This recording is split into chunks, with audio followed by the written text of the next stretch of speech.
Итак, вторая неделя наступившего года позади. Давайте глянем, что такого важного прошло на этой неделе. Всем привет, с вами «Сводка» с Русланом Левиевым. На прошлой неделе я говорил, что в Курской области не было каких-либо изменений вообще за все праздники. Теперь же область стала главным ньюсмейкером в плане новостей с фронта. Там пошли два синхронных наступления.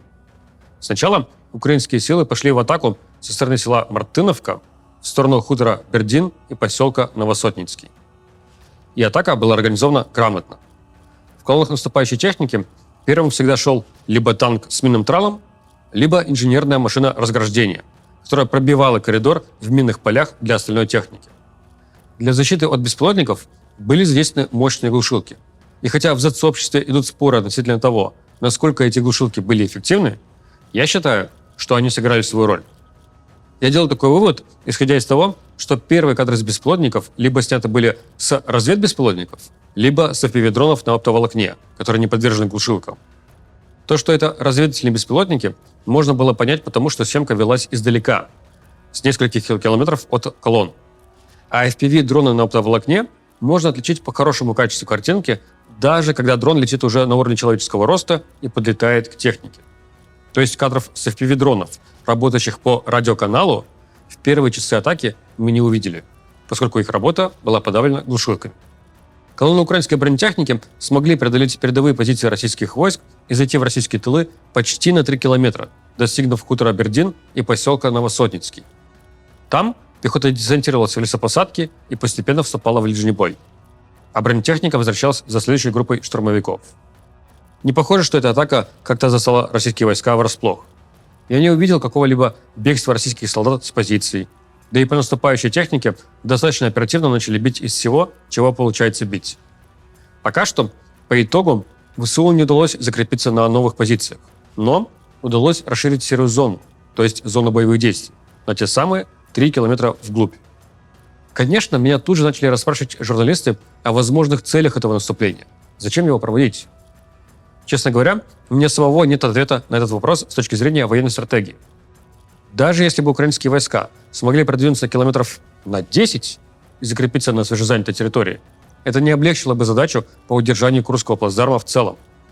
К тому же, вместо того, чтобы укреплять фланги, двигаясь вдоль границы, а не от нее, ВСУ только растягивали свою линию фронта. Вдоль границы можно было бы двигаться либо, например, на запад, в сторону Глушковского района, который уже когда-то пытались захватить, либо на восток, в сторону Белгородской области. В таком случае и сам плацдарм по площади увеличивался бы, и при этом плечо снабжения украинской группировки не особо растягивалось бы, поскольку расстояние от украинской территории до передовых позиций не увеличивалось бы. На прошлой сводке я упоминал, что попытки привязать какие-то российские атаки к памятным датам, как правило, не работают. Так вот сейчас многие сходятся во мнении, что эта украинская атака была связана с тем, что совсем скоро в должность вступит Дональд Трамп. И типа поэтому нужно перехватить инициативу. В том смысле, чтобы новостные заголовки говорили именно об украинских продвижениях и победах. В дни, когда началась эта атака, ходило много разговоров о том, что атака идет по нескольким направлениям. В том числе со стороны Сумской области атакует Глушковский район Курской области.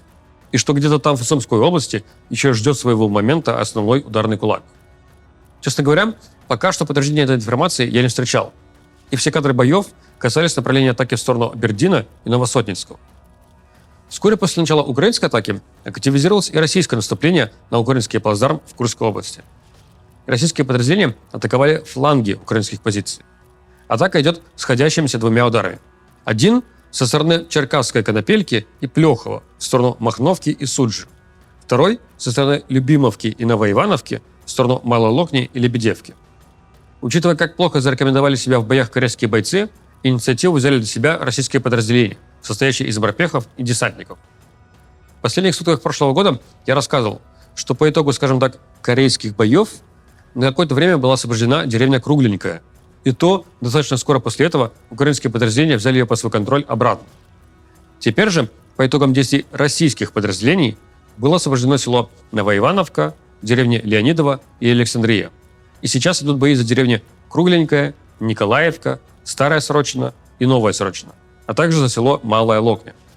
Если теперь по итогу посмотреть на карту линии фронта в Курской области, то сразу бросается в глаза сформировавшийся выступ в сторону села Погребки. Причем ширина этого выступа всего около 10 километров. То есть большую часть этого выступа могут простреливать даже 120-миллиметровые минометы. Что уж говорить про какие-нибудь дроны. Мне это напоминает осень прошлого года, когда в результате боев сформировался похожий выступ с украинскими позициями в районе Кремянова и Ольговки. Как и тот выступ, нынешний выступ на Погребки тоже может быть срезан достаточно быстро. Кстати, появились первые пленные корейские солдаты. На этот раз на самом деле. Они живые, не знаю насчет здоровые, но по видео у них явно нет никаких тяжелых ранений, угрожающих жизни. При одном из них был обнаружен российский военный билет. Мы их уже много раз видели при убитых корейских военных, и история одна и та же. Военный билет выписан на имя какого-то тувинца. При этом, как и во всех остальных случаях, фотографии в документе нету. Северокорейские самоходные артиллерийские установки «Коксан», которые впервые были запечатлены на железнодорожных эшелонах в России в конце прошлого года, только сейчас добрались до фронта. Появилось первое видео, на котором российские военные показывают эту самоходку на фронте. Правда, пока видео не было геолоцировано, поэтому непонятно, на каком именно участке фронта оказались эти самоходки. Возвращаясь к важным датам в календаре, Дональд Трамп в начале недели провел пресс-конференцию в своем особняке Мар-а-Лаго. Помните его обещание закончить войну за день, причем еще даже до вступления в должность? Так вот, забудьте. Теперь он не утверждает и не обещает, а надеется, что удастся завершить горячую фазу войны в течение полугода. Верить или нет уголовникам, решать вам. Кстати, да, на неделе Нью-Йоркский суд вынес приговор Трампу, так что он станет первым в американской истории судимым президентом. И даже вступив в должность, он никак это решение отменить не сможет. Он также сказал на этой пресс-конференции, что Путин хочет встретиться, и подготовка этой встречи уже идет. Сам факт такой встречи для Путина будет очень важен, даже если никаких решений она не принесет. Потому что это покажет, что он постепенно выходит из изоляции, и мировые лидеры встречаются с ним. Мог ли я когда-то представить, что однажды мы увидим встречу несудимого российского президента и судимого американского президента? Пожалуй, нет. В удивительные времена мы живем. Давайте еще немного поговорим про ситуацию на фронтах. На прошлой сводке я рассказывал, что украинский мониторинговый проект Deep State еще 1 января сообщил о захвате всей жилой застройки Курахова. А теперь же он сообщил о захвате Курахова в целом, включая Кураховскую теплоэлектростанцию и все промышленные районы. Теперь идут бои за село Дачное, которое находится к западу от Курахова, и село Янтарное, находящееся до линии реки Сухие Елы. Остатки этого кармана могут схлопнуться достаточно быстро, поскольку нет никакого смысла держать позиции в Дачном и Янтарном, которые при этом еще находятся в полуокружении и рискуют попасть в полное окружение. Похожая ситуация и на Временском выступе вокруг Великой Новоселки. И хотя там было достаточно тихо в последнее время, там поселок тоже находится в полуокружении. И за январь территория может быть захвачена полностью. Если все это произойдет, то эти факторы, то есть Курская область, Кураховский карман, Великая Новоселка и продвижение в районе Покровска, могут к концу января давать новостные заголовки в духе «Темпы российского продвижения снова вернулись к осенним показателям». А вот битва за Покровск предстоит долгая. Масштаб этой операции намного больше, чем битвы и за Угледар, и за Курахово. Пока что российские войска пытаются обойти город с двух сторон. Поэтому мы видим два направления этой атаки прямо сейчас. Одно направление проходит к юго-западу от Покровска и простирается на большом участке фронта от Песчаного до Шевченко. Второе направление находится к востоку от Покровска.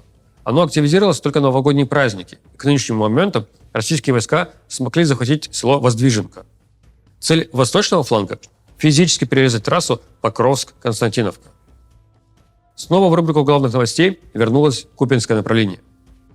Напомню, что город Купянск – важный логистический хаб украинских сил, через который идет снабжение украинских сил на левом, то есть восточном берегу реки Оскол. Город плюс-минус поровну поделен рекой. Со стороны левого берега российские военные уже довольно-таки давно атакуют со стороны Синьковки. Прошлой осенью также была предпринята попытка форсировать Оскол и создать плацдарм на правом берегу в районе Двуречной и Масютовки. И поначалу это удалось. Но спустя какое-то время большая часть плацдарма была выбита атаками украинских сил. А вот за последние недели ситуация повторилась.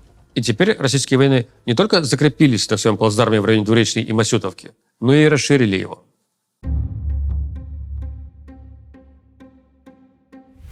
Прошлую сводку я закончил эдаким призывом к министру обороны России Андрею Белоусову рассказать, какие сейчас потери российской армии в этой войне. Ведь они уже очень давно на официальном уровне ничего не сообщали. Конечно, ждать от Белоусова таких откровений бесполезно. Поэтому нас, как всегда, выручает русская служба BBC совместно с Медиазоной и командой волонтеров, которые опубликовали новое большое исследование о потерях российской армии. И вот только по открытым данным установлено больше 88 тысяч имен российских военных, погибших за время полномасштабного вторжения. Мы в своих оценках российских потерь отталкиваемся как раз от подсчетов BBC и Медиазоны. И подставляя их итоговую цифру в нашу формулу, получается больше 180 тысяч убитых российских военных. И ведь сюда надо добавить еще мобилизованных из сепаратистских республик, я имею в виду ЛДНР, которых, по оценкам разных исследователей, погибло больше 20 тысяч человек. Итого, наша оценка команды CIT, что российская армия потеряла в этой войне больше 200 тысяч человек убитыми. Цифры по раненым мы уже давно не называем, поскольку это значение все равно неверно интерпретируется аудиторией и журналистами. Например, кто-то может сказать: ага, если 200 тысяч убитых, а на одного убитого приходится 3 раненых, то это как минимум 600 тысяч раненых, верно? Нет, неверно. Это 600 тысяч случаев ранений, а не 600 тысяч отдельных военных, которые были ранены на этой войне. Большое количество этих случаев касается одних и тех же людей. То есть солдат мог быть ранен и 3, и 5, и 10 раз, и при этом продолжать воевать. А в статистику он при этом попадает как будто 5 отдельных раненых солдат. Особое внимание в своем исследовании BBC уделила бывшей элите российской армии. Слово «бывший» я добавил уже от себя. Речь идет про подразделения десантников, морпехов, спецназа и военных летчиков. Начну немного издалека. Большинство российских парней знают, что, чтобы попасть в те же десантники, одного желания мало. Отбор всегда шел в том числе по физическим показателям. Например, я со своим ростом 173 сантиметра никогда бы не прошел отбор. Многие такие элитные подразделения, к тому же, раньше комплектовались исключительно военнослужащими контрактной службы. Их долгие года готовили, обучали, вкладывали в них большие деньги. Собственно, поэтому эти силы и считались всегда элитой, потому что они самые подготовленные. Когда началось полномасштабное вторжение, возникла потребность в штурмовой пехоте, которая будет продвигаться по земле, захватывать и зачищать населенные пункты. И если бы все было так, как рисовал для Путина ФСБшник генерал Беседа, что российских военных будут чуть ли не с цветами встречать, то, наверное, для этого хватило бы и обычных мотострелковых войск. Но украинская армия с первых же дней смогла дать ожесточенный отпор российским войскам. И поэтому российской стране нужны были более профессиональные, более обученные и подготовленные штурмовики. И именно поэтому в такой роли задействовали подразделения десантников, морпехов и спецназа. Хотя, казалось бы, это не их профиль. Они должны заниматься другими задачами. Но раз обученной профессиональной штурмовой пехоты нету, то задействовали их. А поскольку штурмовая пехота – это те, кто идут впереди, то и потери они понесли огромные. В итоге от той элиты, которую годами обучали, куда был жесткий отбор, куда бы никакой Руслан Левиев никогда бы не попал, практически ничего не осталось. Почти все они либо погибли, либо были тяжело ранены, либо в плену, либо дезертировали. Ну и кто-то еще успел уволиться из армии до мобилизации. А потом настала осень 22 года. Харьковское контрнаступление, молниеносная операция украинских сил, в результате которой у российских военных рухнул участок фронта из-за нехватки людей. Началась мобилизация. И вот уже в ходе мобилизации все эти правила отбора не действовали. Конечно, их уже никто не брал в расчет. Соответственно, если тебя мобилизовали в какой-нибудь Пскове, Костроме или Рязани, то будь у тебя даже рост, как у меня, все равно попадаешь в подразделение ВДВ. Причем не учитывался даже предыдущий опыт службы, если он есть. И какие-нибудь бывшие ПВОшники в ходе мобилизации запросто могли попасть, например, в танковое подразделение механиком-водителем. И сейчас, когда мобилизация приостановлена и пополнение идет за счет добровольцев, насколько я вижу, на эти параметры по-прежнему не обращают внимания. Опять-таки, где подписал добровольный контракт, туда в следующее подразделение и попадешь. И вот вам ответ, почему я к фразе «элита российских вооруженных сил» теперь добавляю слово «бывшая». От тех профессиональных кадров почти ничего не осталось. Что особенно плохо для армии, погибли в том числе многие офицеры, то есть командующий состав. Если мы сюда добавим фактор громадных потерь в технике российской армии, то мы увидим с вами, что такое демилитаризация. Между российской армией образца начала 22 года и российской армией прямо сейчас громадная пропасть в уровне подготовки, профессионализма, оснащения и вооружения. Сейчас у армии все сильно хуже, чем тогда. И чтобы восстановить такую армию, потребуется, я думаю, десятилетия и гигантские бюджетные вливания. И вот когда на фоне всего этого меня порой спрашивают, а может ли российская армия вторгнуться, например, в Казахстан? А может ли в Грузию? А может ли в Финляндию? У меня ответ простой. Я говорю, ребят, о чем вы? Так что вот такие новости у нас были на этой неделе. И встретимся с вами, как всегда, через 7 дней. До встречи и пока.